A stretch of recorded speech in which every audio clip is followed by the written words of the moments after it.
Bonjour à tous, je vous souhaite la bienvenue sur la chaîne de Filmince et le Singe. Aujourd'hui, on va aborder un sujet important qui est la contrainte dans la créativité. Pour vous parler de ça, je vais partir d'un exemple, une anecdote, quelque chose qui me turlupinait en fait depuis quelques temps, et puis de fil en aiguille, j'ai fini par trouver des solutions à ce problème. Et ce que j'aimerais vous montrer là aujourd'hui, c'est un petit peu le cheminement qui part de la contrainte, qui est une contrainte qui a priori n'est pas facile à résoudre, voire n'est même pas résoluble. Je crois que c'est ce mot-là qu'il faut employer, mais enfin, toujours est-il que, eh bien, c'est ça que je vais vous montrer, et puis si ça peut vous aider, tant mieux. Puis si ça vous aide pas, j'espère au moins que vous aurez passé un bon moment, parce que ça fait partie aussi des objectifs de cette chaîne-là. Voilà, parce qu'on n'est pas obligé d'être intéressé partout, mais si ça vous fait rigoler, ou si ça vous occupe les oreilles, ou si ça vous apprend des trucs, et bien écoutez, c'est tant mieux. Alors, toujours est-il que, vous savez que je fais de la MAO, la musique assistée par ordinateur, et j'utilise un certain nombre d'outils, forcément, dont l'ordinateur, voilà, et puis plein de trucs. Autrement, j'utilise ma flûte traversière aussi, hein, elle n'est pas branchée à l'ordinateur, mais je travaille après tout le son et le timbre et le résultat sur l'ordinateur, tel le sculpteur sur son arbre. Et en plus, j'utilise cette image à des fins bien particulières, parce que je vais revenir un petit peu sur ce terme-là plus tard. Enfin, sur cette image du sculpteur avec son arbre.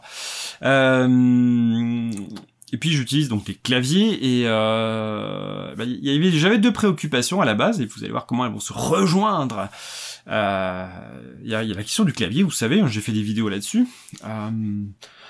Moi je suis un peu embêté parce que depuis 4 mois là, quasiment, j'ai un clavier maître en commande. Un clavier maître, c'est un clavier, je rappelle rapidement, qui permet de donner des ordres à l'ordinateur et puis de créer de la musique à partir de ça. Donc c'est vraiment un tableau de bord qui vous permet de créer pas mal de choses. En lui-même, il fait aucun son, hein, c'est vraiment tout ce que vous allez mettre, tout ce que vous allez y apporter. Malheureusement, il n'est pas arrivé puisque la crise sanitaire faisant, il s'est toujours bloqué en Chine, puisque tous ces matériaux électroniques sont assemblés en Chine pour faire ces instruments. C'est pas le seul clavier qui est concerné, il y en a d'autres. Même si ça a l'air de se débloquer un petit peu, je sais pas trop comment c'est géré au niveau des stocks, hein, mais ça a l'air de se débloquer un peu. Bon, on va voir, mais en attendant, il faut que j'attende. Et en attendant, donc, pour attendre, j'avais acheté un petit clavier maître que je vous avais montré, mais qui a les contraintes dont je vous avais parlé, hein, la taille, et puis la compatibilité relative avec Linux. Moi, je fais en plus, et voilà, par-dessus le marché, je fais la musique sur Linux. Il y a pas idée. Mais n'empêche que ça marche, et je fais des trucs super avec, j'en suis super content, voilà, donc, et toc. Mais ce clavier, donc, a des limites, sa taille, et sa compatibilité, donc il fallait résoudre un petit peu ce souci-là, et je me suis beaucoup interrogé à le remplacer, et il y a peu de temps, j'ai failli prendre un équivalent de ce que j'ai commandé, mais en moins haut de gamme, en attendant, quitte à le revendre. Donc j'ai cherché, j'ai réfléchi, j'ai trouvé ce qu'il me fallait. Et puis finalement, je n'ai pas acheté. Et vous allez comprendre pourquoi. Mais ça aurait fait très bien le boulot. Hein. Je veux dire, si j'avais choisi cette option, c'était une bonne option, mais elle répondait pas à tous mes problèmes, toutes mes problématiques. Et puis à côté de ça, en parallèle, j'avais un autre souci, c'est que vous savez, je m'intéresse, enfin vous savez, non, vous ne savez pas encore, je crois pas en avoir parlé, peut-être que si, ça a dû m'échapper, peut-être dans une conversation, comme ça, je m'intéresse aux asperges. Les asperges, il n'y a rien de meilleur que les asperges. Non, aux arpèges, voilà, parce que un aspergiateur. Pardon, excusez-moi, je m'emporte, je me raconte des blagues que je connaissais pas encore.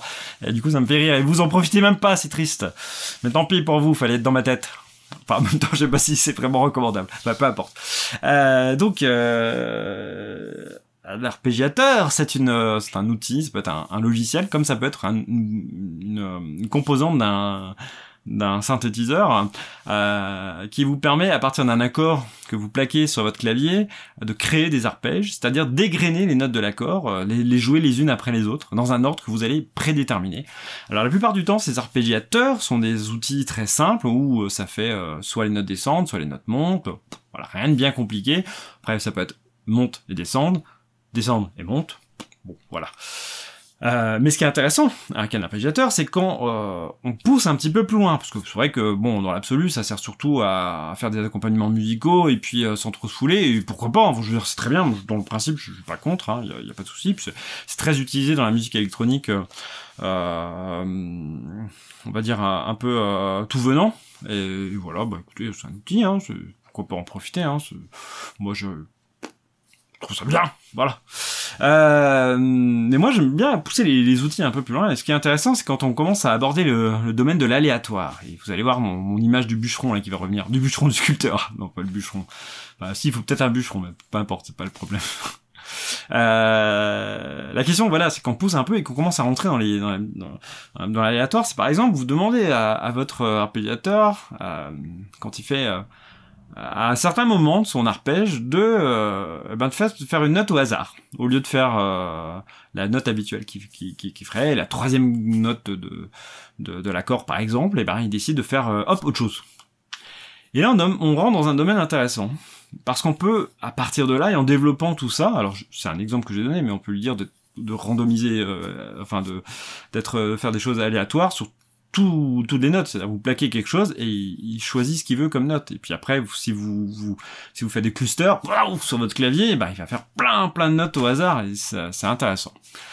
Et là où je vais revenir à mon histoire de sculpteur, c'est qu'il faut voir cet arpège, cette création, là, cette genèse d'arpège, hein, qui peut s'étaler sur plusieurs minutes. Hein. Vous allez créer, vous partez sur des arpèges, vous les développez, vous leur donnez des contraintes, hein, en changeant les notes de l'arpège au fur et à mesure, mais en restant sur l'aléatoire. Vous donnez des contraintes, donc vous forgez cette matière-là. Il faut vraiment voir ça comme la matière que va sculpter le sculpteur, qui décide de travailler sur un arbre. C'est-à-dire que il faut bien se dire que on peut voir la matière sonore comme une matière qu'on a engendrée soi-même, comme de A à Z en maîtrisant tous les paramètres, mais on peut aussi voir ça comme de la matière que l'on travaille. Alors, le sculpteur, l'arbre qu'il va travailler, il n'a pas la maîtrise de la manière dont cet arbre va pousser. En général, c'est un arbre qu'il n'a pas planté. C'est des arbres, il faut tellement d'années pour qu'ils poussent et arrivent à quelque chose de satisfaisant. En plus, il faut penser à tout le temps de séchage aussi du bois. Mais les formes de l'arbre, ces nœuds, personne ne les a décidés. C'est pas le sculpteur qui avant s'est dit, tiens, j'aimerais que l'arbre ait tel ou tel nœud à tel endroit parce que je sais que je veux faire telle sculpture et que à tel endroit, il serait pertinent qu'il y ait un nœud parce que je vais utiliser ce nœud pour faire quelque chose, excusez-moi, de particulier. Alors, j'imagine qu'on peut le penser aussi, mais après, à l'échelle d'une vie, c'est un peu particulier, parce que est-ce qu'on a le temps de faire pousser un arbre? Faut vraiment avoir un projet sur des dizaines d'années, quoi. Après, c'est pas exclu, et puis il y a peut-être des arbres je suis pas botaniste non plus, ni arbologue. Je sais pas le mot, je suis désolé. Ah, je suis désolé! Il faut peut-être, voilà, il y a peut-être des arbres qui vont plus vite, qui poussent plus vite, et pouf, un peu comme dans Astérix, vous savez, quand Obélix, là, il met de la potion de Panoramix, et il jette son gland, et puis pouf, ça pousse, et ça perce le toit de la maison à Astérix, parce que il a oublié de mettre que dans une maison, faut pas faire ça. Faites jamais ça, de jeter jamais un gland dans une maison. Voilà. Comme ça, vous serez prévenus. Heureusement que je suis là. Bref, donc, revenons à nos glands. Oh, c'est nul. Ah, c'est nul. Là, scandale, remboursé. Mais je sais plus où je suis, moi. Ah, zut, vous me perturbez avec vos blagues. Ah, c'est pénible, tiens. Ah, zut. Donc, oui, voilà, cet arpège qui sera développé, j'aime vraiment travailler cette matière. Donc, après, le but, c'était pas de parler de ça. Mais du coup, il me faut un arpégiateur. Et, c'est là que se pose le problème. C'est que, en fait, l'arpégiateur, il n'y en a pas tant que ça, en fait, surtout sur Linux. Alors, on trouve des arpégiateurs intégrés à certains plugins de son, enfin, certains synthétiseurs virtuels. Et j'en ai des très bien que j'ai utilisé déjà pour des créations précédentes. Mais tous les plugins n'intègrent pas ça, et parfois, par exemple, j'ai un super plugin de piano, mais je ne peux pas l'utiliser qu'un arpégiateur, parce que je n'ai pas d'arpégiateur qui permet de l'utiliser. Alors il en existe sur Linux, mais ils ont des défauts, notamment le fait de ne plus être développé. Là, celui que j'avais utilisé, les développeurs n'y ont pas touché depuis 2017. C'est pas un souci, parce que les gens qui font ça le font bénévolement, et je comprends qu'à un moment donné on peut pas non plus tout donner, voilà, il y a des limites, donc c'est pas au développeur que je vais reprocher d'arrêter de développer un produit quand il travaille gratuitement dessus, donc voilà, mais c'est comme ça, et c'est pas un souci en soi. Maintenant, pour moi, musicien, et pour moi, compositeur, et ben c'est un peu embêtant, parce que j'aurais bien utilisé cet outil. Bon. On a donc là deux contraintes, on a l'histoire du clavier, puis on a l'arpégiateur. Là où ça va se rejoindre, c'est que dans mes recherches sur les deux domaines, je suis arrivé à quelque chose d'assez étonnant. C'est que je suis tombé sur le Keystep, qui est un clavier d'Arturia, de la marque Arturia, qui est une très bonne marque, puisque c'est la marque du clavimètre que j'attends toujours. Voilà, mais c'est pas de leur faute s'il est pas arrivé. Donc bon, je connaissais déjà le nom, mais ça m'avait jamais attiré plus que ça, et qui a la particularité justement d'intégrer un arpégiateur. Et en plus, alors c'est pas un gros clavier, mais qui a quelques touches en plus que le clavier que j'utilise actuellement. Donc je me suis dit ça serait un bon compromis. Donc je commence à étudier la question, et puis m'interroger sur la pertinence de finalement investir dans ce petit clavier. C'est pas un gros clavier, mais en tout cas il a un gros avantage, c'est que l'arpégiateur étant intégré au clavier, ça fait que l'arpégiateur est hardware, donc en plus ça soulage l'ordinateur d'un certain nombre d'opérations, ce qui permet d'alléger un petit peu et éviter d'avoir des petits problèmes liés à la saturation du processeur. Bon, c'est pas quelque chose qui m'arrive souvent, mais n'empêche que suivant ce qu'on utilise, ça peut arriver, notamment quand on utilise des plugins qui sont pas nativement conçus pour Windows. C'est le cas pour Linux, c'est le cas d'Analog Lab, qui permet d'avoir tout un panel de synthétiseurs vintage. J'aime vraiment beaucoup ce truc-là, mais je peux pas utiliser, mais pour lequel il n'y a pas d'arpégiateur qui a été conçu. Donc le fait d'avoir un arpégiateur externe soulage vraiment évite des plantages. Donc vraiment l'idée elle m'a plu, et c'est un clavier de 37 touches. Alors c'est pas énorme, vous allez me dire, mais en tout cas surtout pour ceux qui visualisent un peu ce que ça pour présenter en termes de possibilités. 37 touches, c'est pas énorme, mais n'empêche que ça étend déjà par rapport à mon clavier actuel qui est à 32. Alors sachant que j'ai aussi mon piano, c'est pas, donc si je veux vraiment avoir 88 touches et tout ce qu'il faut, j'ai mon piano, mais en termes de MAO c'est pas ce qui est le plus pertinent et le plus pratique, surtout ne serait-ce que des questions de disposition et d'organisation dans un home studio un peu réduit comme le mien. Et c'était une bonne solution, il m'a plu, mais il y a la question du prix. Alors c'est pas très cher, c'est pas, mais en même temps il y a cette histoire de est-ce que ça vaut le coup toujours de cumuler du travail aussi, mais c'est pas le problème ici, du matériel, et ça m'a vraiment titillé. Et j'en suis arrivé à la conclusion que pas forcément. Par contre, il fallait que je trouve une solution.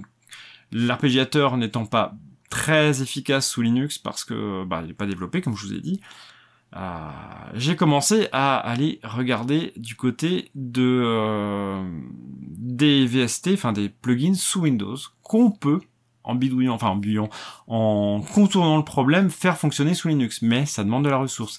Et finalement, à ma grande surprise, je suis tombé sur des choses très intéressantes qui fonctionnent très bien. Et là, ça a été déjà une première réponse, donc ce qui fait que ce petit clavier, l'arpégiateur, il devenait plus vraiment nécessaire. Il l'était, avoir un arpégiateur, un hardware, c'est quand même du confort, Enfin, du moins dans l'idée. Après, peut-être que ça se trouve dans la pratique, ça aurait pas été aussi plaisant que ça, mais dans l'idée, j'aimais beaucoup.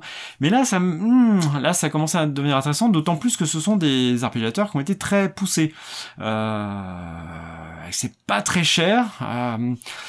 Alors je suis en train d'en essayer quelques-uns, là j'ai pas encore fini l'exploration, mais déjà je sais que ça remplit les conditions de ce que je voulais faire.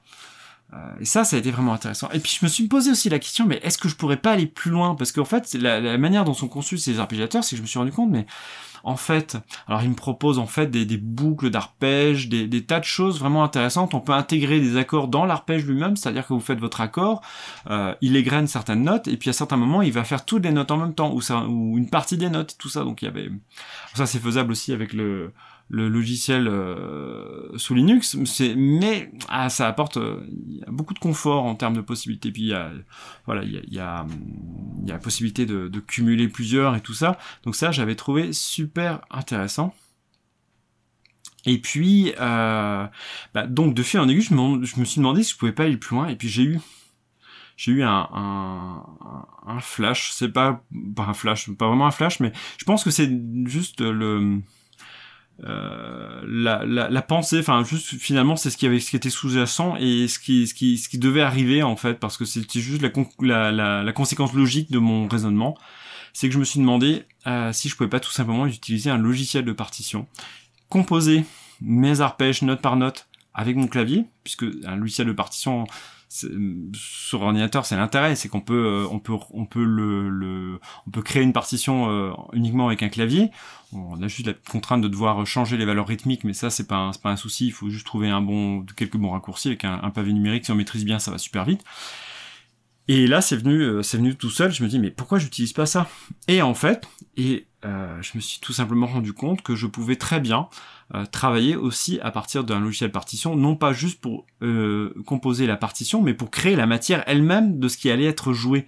C'est-à-dire que la partition sert souvent de support pour savoir ce que l'on va jouer.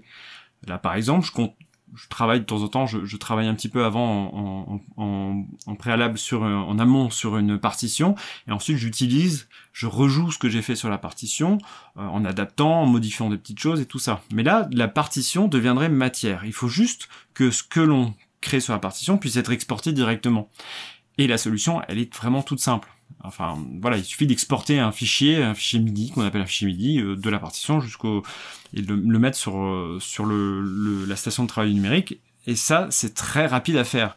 Et en fait, je l'ai essayé, ça marche très bien. Ensuite, on adapte tout ce qu'on a adapté, on peut retravailler dessus. Alors, il peut y avoir un reproche qu'on pourrait lui faire, c'est le côté trop mécanique, mais c'est le principe même de l'arpège. Et ensuite, la richesse d'une station de travail audio numérique comme Ardour, c'est justement, une fois qu'on a cette matière, on peut venir la travailler. C'est-à-dire que l'arpège qu'on a conçu à partir d'un arpégiateur, ce que je vais faire aussi, bien sûr, je pense que ce sont deux outils complémentaires, ou la matière que l'on aura créée d'abord sur son logiciel de partition pour l'exporter, cette matière, on va la travailler, on va la sculpter comme le sculpteur avec son bout d'arbre, là.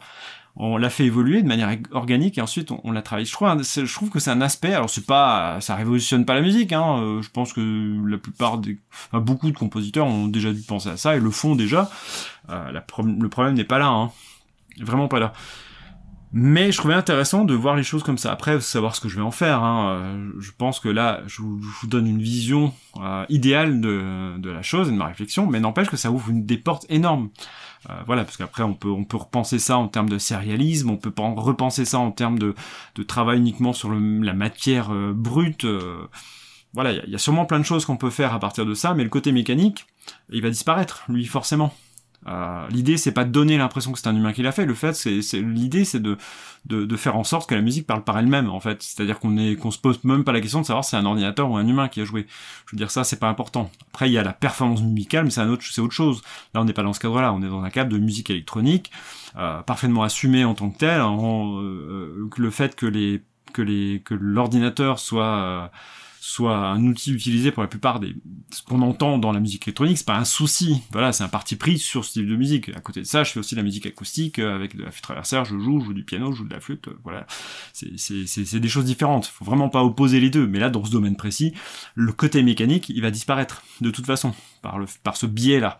Voilà. Et j'espère que ça vous aura un petit peu éclairé sur la mécanique. Ça a pris un peu plus de temps. J'ai dû recommencer un petit peu les vidéos, mais moi, je trouvais ça intéressant de vous montrer un petit peu cette conclusion et ce parcours, ce cheminement dans la tête. Je vous rappelle, avant de vous laisser, qu'il y a le Patreon. C'est hyper important d'aller y jeter un œil parce que je mets des choses que je mets pas sur ma chaîne. La chaîne reste là pour vous montrer le travail que je fais, les travaux que j'ai réalisés une fois qu'ils sont terminés, bah, je les mets là, hein, ils resteront gratuits encore pendant un bon moment. Indéfiniment, je ne sais pas, mais en tout cas pour un moment, ça risque d'être le cas pendant encore pas mal de temps. Mais pour voir un petit peu les coulisses de tout ça, bah, je mets des choses sur Patreon, je mets un podcast. Actuellement, il y a un podcast qui est super intéressant parce que bah, je creuse toutes ces questions-là beaucoup plus profondément en y mettant des de réflexion intéressantes. Donc moi je vous conseille d'aller voir ça. Je mets des bouts de morceaux d'idées que j'ai eu mais que finalement j'ai pas exploité aussi. Ça vous permet aussi de comprendre un peu aussi la manière dont ça se boutique tout ça, d'où viennent les idées musicales, comment elles sont générées, tout ça. Donc puis plein de choses qui vont venir dans les semaines à venir et dans les mois à venir. Et puis pour moi c'est hyper important parce que c'est ce qui permet aussi de me soutenir, de m'encourager et puis de me donner les moyens financiers, même s'ils sont pas énormes, mais de continuer à faire de la musique et d'aller jusqu'au bout, et puis de faire de la photo, et puis de faire plein de choses. Voilà, je vous encourage à aller m'accompagner là-bas, il y a vraiment plein de choses, et puis je répondrai aussi à vos demandes si vous avez des petites idées et de choses qu'on peut partager ensemble. Je vous dis à très bientôt.